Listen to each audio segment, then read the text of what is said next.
Hello lovely viewers, welcome back again to another health episode with Asasika. If you are new to this channel, kindly subscribe and don't forget to click on the notification button to get notified whenever a new video is being uploaded. And to my old subscribers, thank you guys so much for your support and I love you all. In today's video, I'll be discussing about how blood is produced in our body. Okay, so blood is a mixture of plasma and blood cells. And the blood cells includes RBC, which is the red blood cells, WBC, white blood cells, and platelets.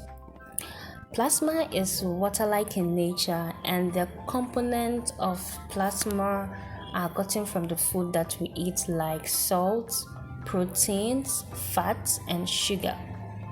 Let's look at the types of blood cells. The first one is the red blood cells, also known as the erythrocytes.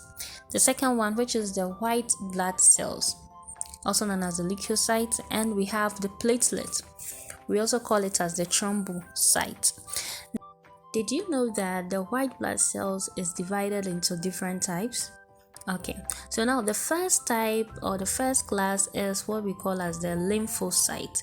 So these lymphocytes make antibodies to fight infection. You can find these lymphocytes in your lymph nodes, thymus, spleen, tonsils, adenoids, and bone marrow.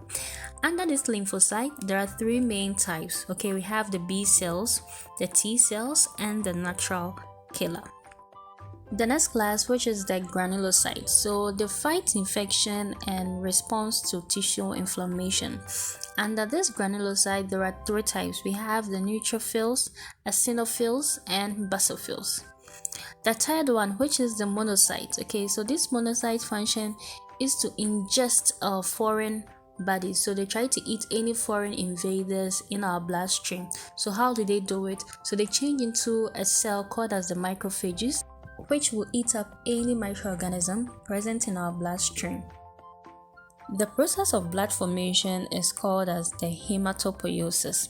So all the blood cells develop from a young immature cell, which is known as the stem cell. Okay, so the stem cell can change or will change into different types of cell depending on what your body needs.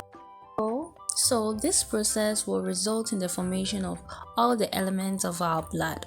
Now, where does this hematopoiesis takes place? So this takes place in our bone marrow, okay? And the bone marrow can be found in long bones or a part of the long bones like the femur or the humerus.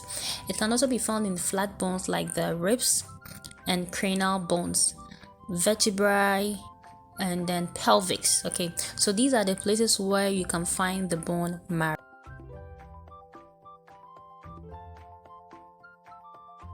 Stem cells are special human cells that are able to develop into many different cell types. Now, they are found in the bone marrow, blood, umbilical cord blood.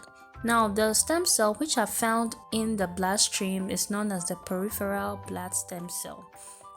Most of our stem cells are found in our bone marrow, so that is where maximum production of blood cells happen.